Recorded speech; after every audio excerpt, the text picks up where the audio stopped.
Hi, Brad, are you ready? You wanna come over here? Hi, the talk.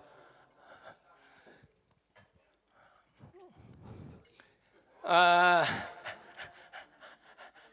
I thought you don't want to eat. You want the coffee only. I'll help you. I had some great questions out there.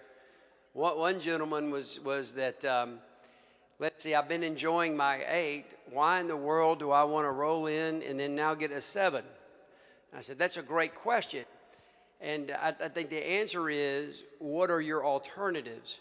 You can take your cash, and by the way, let me ask you a question. Do y'all know what the highest distributing REIT is in the marketplace today?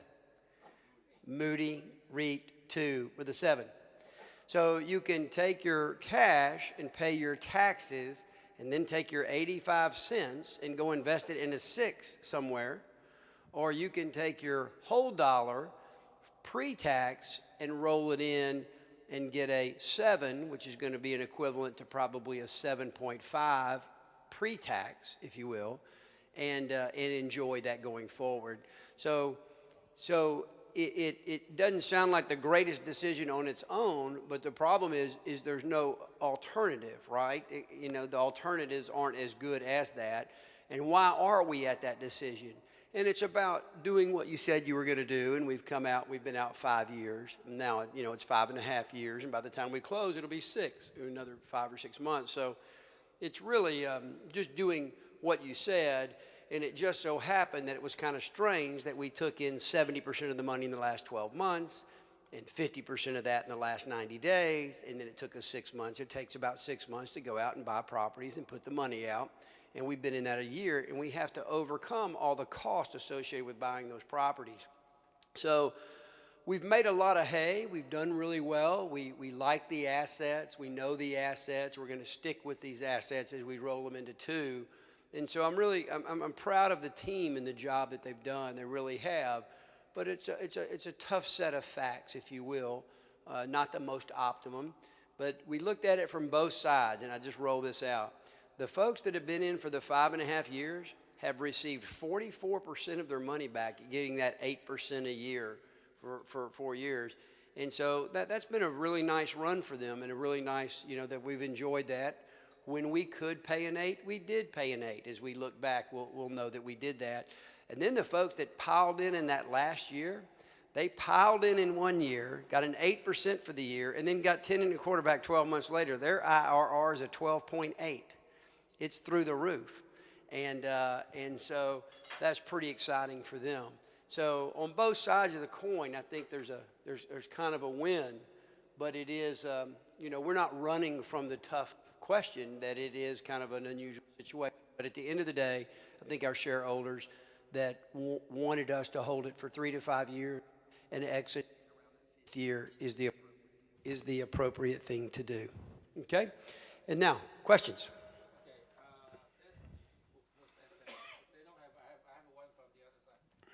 Question from the other table saying that, all right, $11 we get 10.25, but you got 75 cents.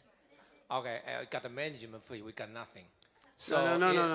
All right, let me finish the question. Okay, but that's a false statement. No, okay, I don't care what the that's what I'm stating that. Okay. So what they're saying is, the reason you want to get out is simply because you want to get the fee that not for the investor's benefit. Okay, that would be wrong. Okay.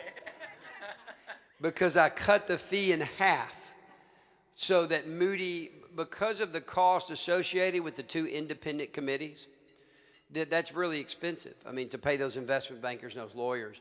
So we cut Moody's disposition fee in half because it was a related deal to get that down. So it actually benefits me if somebody else buys it, because then we're not going to cut our fee in half. We actually make more money if somebody else would buy it. But that doesn't come into play. Shareholder yield, shareholder value is what we focus on. And to get the right shareholder value, Moody REIT 2 couldn't pay more than $11. For you guys in Moody that are in Moody REIT 2, you don't want to pay more than $11 for this deal. That's what we want to.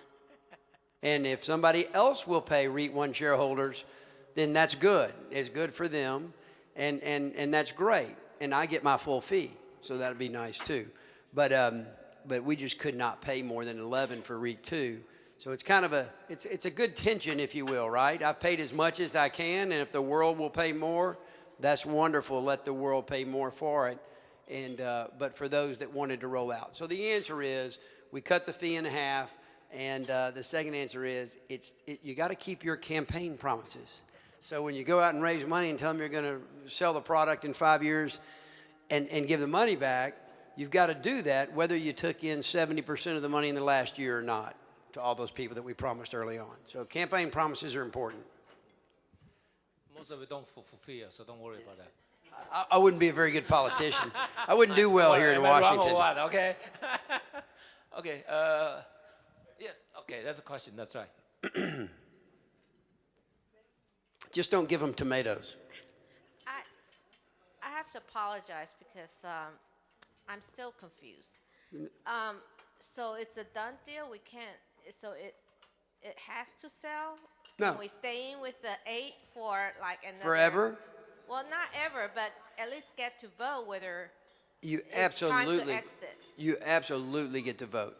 It's Okay. the only person that makes decisions in these transactions are you, the shareholders. But I can tell you that 99% of the shareholders, or 98, are going to want a liquidation event. So it's just where it is. Yeah, no. If the price were better, it may be. Somebody may offer a better price, but no, you'll get to vote. And so let me explain that. As a matter of fact, you're going to get a huge document. It's ridiculous. It's going to be, the proxy is going to be almost 500 pages. Now, the only one, I did not say this. You let your husband read the 499. The one page that you'll read is the one that you're voting on. And you get to vote to sell or not sell. And then you get to vote, if sale, if you want cash or stock. So you get to vote against the transaction or for the transaction. No. Everybody else votes yes and you vote no, which is probably what's going to happen, just to be honest with you. Then you get on the same proxy, in the event that your no vote was not successful, you'll vote if it does go through, do I want cash or shares? So you get to vote both. No. It's not a box for I want 8%. There's not a box for give me 8% forever. I want the good old days. Great question, though.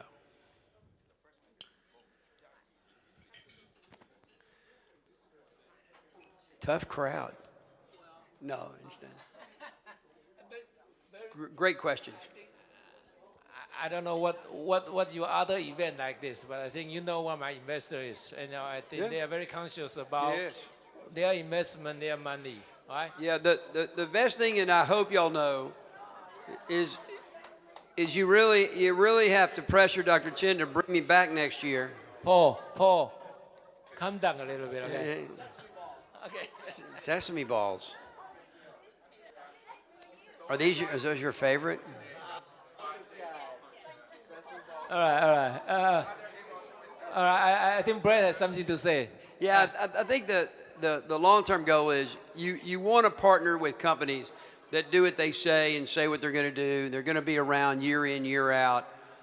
Sometimes we're going to catch markets in really good condition that pay 8s and 10s, and someday we'll catch markets that only pay 5 3/4 or 5.5. But you want to have a company that's doing very good risk management and putting the money in low-risk situations. Again, I'm not here to make you a 20.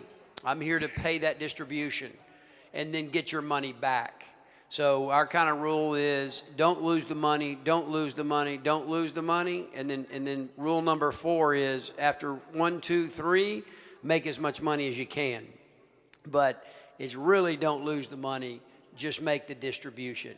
And then we hope depending on the timing, we get the money out.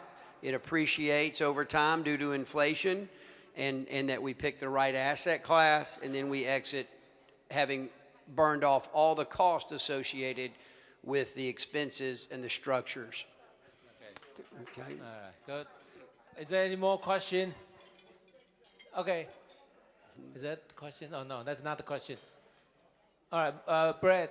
Yes, Before sir. you go, I mean, because I think probably almost 100% people here has REITs. And could you just explain in your turn the 1502? Because I try very hard, and I think most of my investors knows what 1502 affect, but sometimes what I say doesn't really count. Would you like to share a little bit your thought about the 1502? OK， 我刚讲的是你们的 statement 从4月11号以后开始改了，比如说你原来投资10万块。然后现在可能只秀你8万8、9万、9万2、9万，有的秀10万3 whatever。那这个是因为新的入额的改变，不是因为你的。有人说我 lost the money， 有人说什么，这个事其实都是入额的改变。那我也跟你们解释过很多了，可是我想让 Moody， 因为 actually Brad Moody 是 one of the 这个 people participate in 这个跟政府negotiate有关这些东西的。So would you like to share a word with what Sure. 1502? Sure. How clients should face this? How investors should face this? Okay. Yeah, it's good. The reason I explained earlier about the old system with all the different advisors and all the different fees, and that's why I like the independent broker-dealer world, where the clients get to go straight through the financial advisor, straight to the real estate company. And I really like that, but there's a lot of powers to be that don't like that. The Merrill Lynches of the world, the Wells Fargos and the Wachovias and the Goldman Sachses of the world, they don't like Mr. and Mrs. Johnson's money not making it into the hands of the Wall Street brood of vipers. And so there's a lot, as y'all know, around Washington, there's political pressure. And so they put political pressure, more and more pressure, because their stocks go up and down with fear and greed every day. And so there was pressure on FINRA and the SEC, roughly, but basically FINRA, is they wanted to require us to mark a value on our stock. Now, as y'all heard me say earlier, REIT 1 was $10, REIT 2 is $25. It's an arbitrary number. You just kind of pick a number. The bottom line is you're giving us the money and we're deploying in the money. And then it's going to be worth what the money is when we sell. So there's, in my mind, and I think I heard you say this, I was part of the negotiations, and my answer was, I'll give you a number. The number is 0. I just told them we'll write down the value is 0 when I was battling with the committee on this, and they said what? Yes.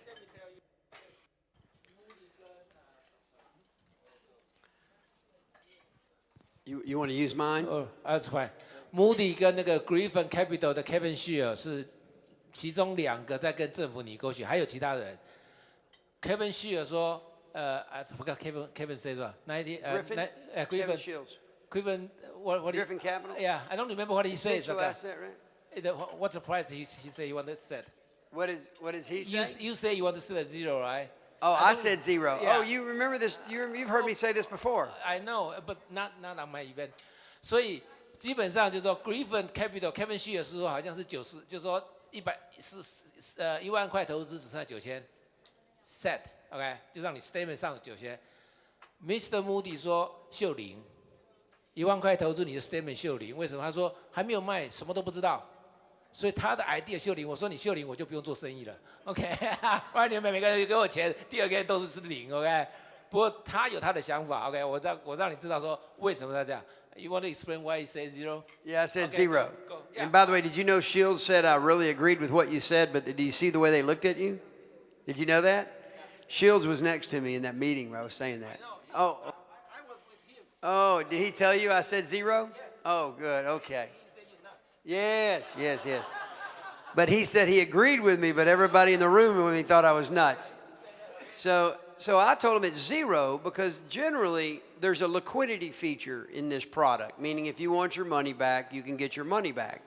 But if everybody wanted their money back, because it was a bad time, you'd have to go sell all the real estate at depressed. And just because this table wanted their money, the rest of the room doesn't want to sell their real estate at a really bad time to give you all your money back.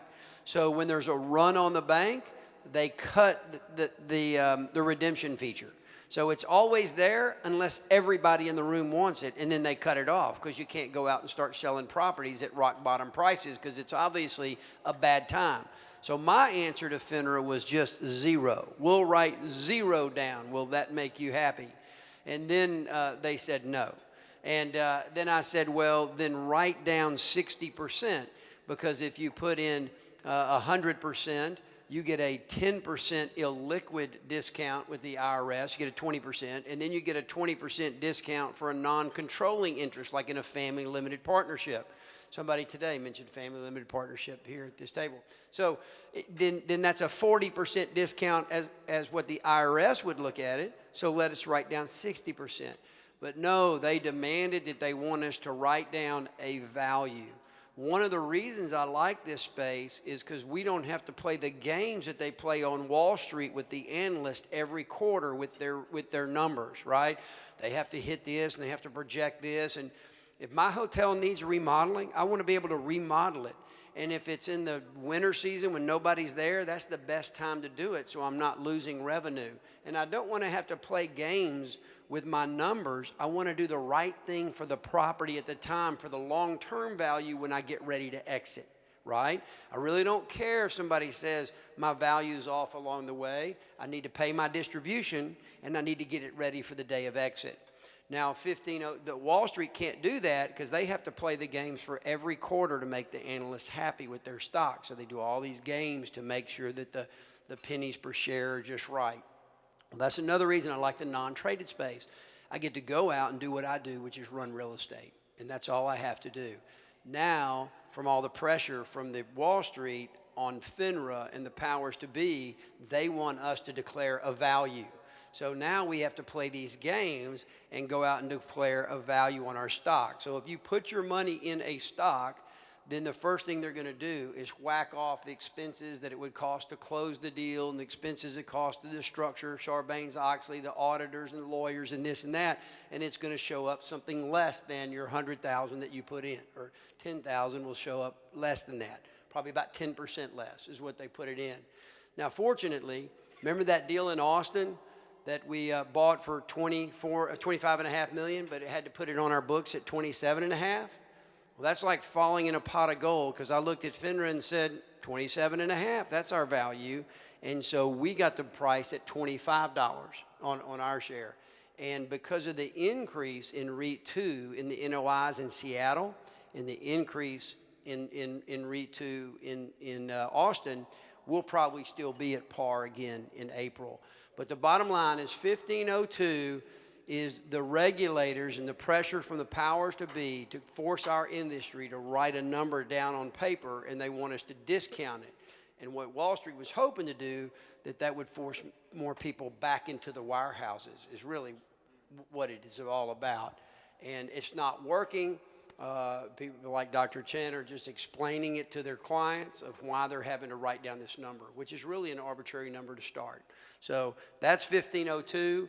We actually valued, but we got lucky because we were buying this deal, and we just got lucky. Nobody else in the industry got lucky like that. It wasn't because we're good, we just got lucky. And but 1502 is a real pain. It hasn't affected us because of that. And then we had such great growth this year on those two assets. We'll value again at par in April for 1231. So, all right. Does that help with 1502? Yeah, I hope so. I don't know. I mean, whatever they accept it. They don't accept it. If you put in 10,000, it's going to show like 9,500 on your statement the next day. That's what it's going to show. Yeah, but I promise you, your money was still your money, and it still went in the property. Okay, good. Is there any more question? I think we have a little bit, 10 minutes. And if you don't get back to 10,000, it's his fault. That's okay, I'll take it. All right. 还没有其他的问题有没有？因为难得让他跑一趟啊，我是觉得说，我刚讲了很多目的1的问题doesn't mean 他不好，我只是 try to squeeze as much as we can， 因为这个 deal always somebody can bid better, right? I mean，你不用跟他讲，我现在用中文讲好了。这 always 都是这样，对不对？那是你的钱，也是我的钱。我刚刚讲过，在场的大概我投资的最多，我知道里面有10万、有20万的，好吧？所以能够多1 cent 就算1 cent，就是这样，对不对？那为了你喜不喜欢下面的 deal，I think 你看到那张图片 ，OK？Mr. Moody 自己有4个小孩，你们可以看到是谁？另外那2个小孩看起来就是有没有亚洲人。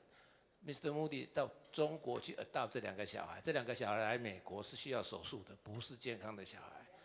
OK， 所以我想在场很多人我都跟你们讲过，我喜欢跟这样的人做生意，有一个 big heart， 哎，那是我想这不是我第一次讲，很多人我都跟你们讲过，以做生意的观点 ，I like him。In terms of price share， 我要 squeeze every penny out。OK， 就这么简单。I don't know what he said. I don't know if I agree with that. But I do want to thank y'all, and I hope I can come back because I've really enjoyed getting to know y'all over the years, and I partner with y'all, and y'all are very important to our company. And I wish my whole company would have been here to enjoy this evening with y'all. Thank you very much. I appreciate it. Although the last deal is still 10.25, but you still get your prize. This is a special order. Sesame ball for you. Okay. My 2 words I know. Shake, shake.